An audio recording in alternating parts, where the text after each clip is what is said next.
Pinangunahan ni Pangulong Noynoy Aquino ang ika-73 pagdiriwang ng Araw ng Kagitingan sa Pilar, Bataan.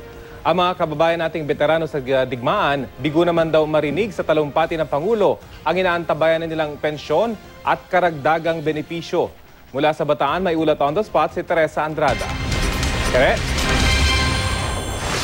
Rafi, sa ika-73 taong pagunita ng Araw ng Kagitingan ay kinilala ni Pangulong Noynoy Aquino ang katapangang ipinaamalas ng ating mga veterano. Partikular na tinukoy ng Pangulo ang pagkilala ng buong mundo na hindi na dapat maulit ang digmaan at sa halip ay dapat ay magtulungan.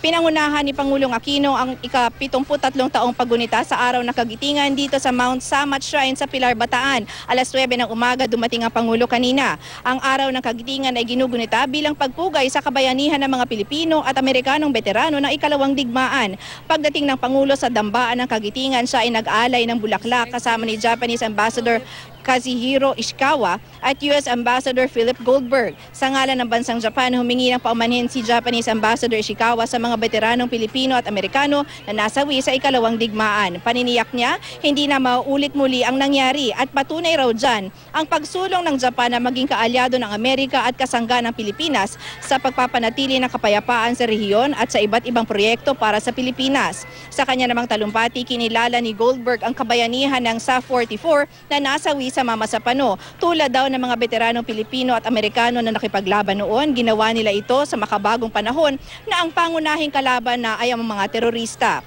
Si Pangulong Aquino nagpaabot rin ng pagkilala at pasasalamat sa kabayanihang ipinamalas ng ating mga veterano. Anya, namalas ng mundo ang epekto ng digmaan, kaya nanindigang hindi na dapat maulit muli. Ngayon ang bansang Japan kasanggana ng Pilipinas at kaalyado ng Amerika.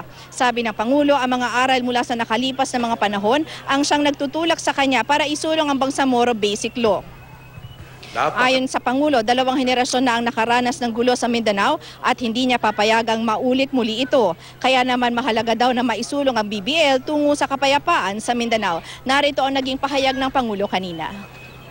Napakatindi ng tinamo nating pinsala dahil sa digmaang ito. Nasa mahigit 1 milyong Pilipino ang nasawi noon. Napakalaking bilang po nito. Lalo na noong mga panahong yon, nasa mahigit 16 na milyon lamang ang populasyon ng Pilipinas.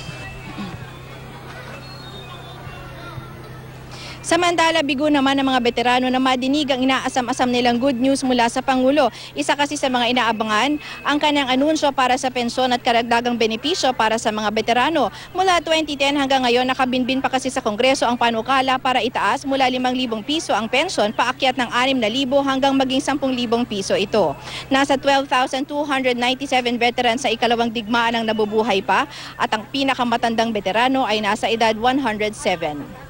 Rafi, hindi naman bagamat hindi nga nabigay ng Pangulo yung inaasam-asam na anunsyo para sa mga veterano, ay tiniyak naman ng Pangulo sa kanila na patuloy ang tulong na ibibigay ng pamahalaan para sa kanila. Sa katunayan ay nilinis na nga raw yung records para matiyak na yung bibigyan lamang ng pensyon ay yung mga deserving at digital na rin daw ang records ngayon at hindi na ito mano-mano. At yan muna ang latest mula dito sa Bataan. Balik sa iyo, Rafi.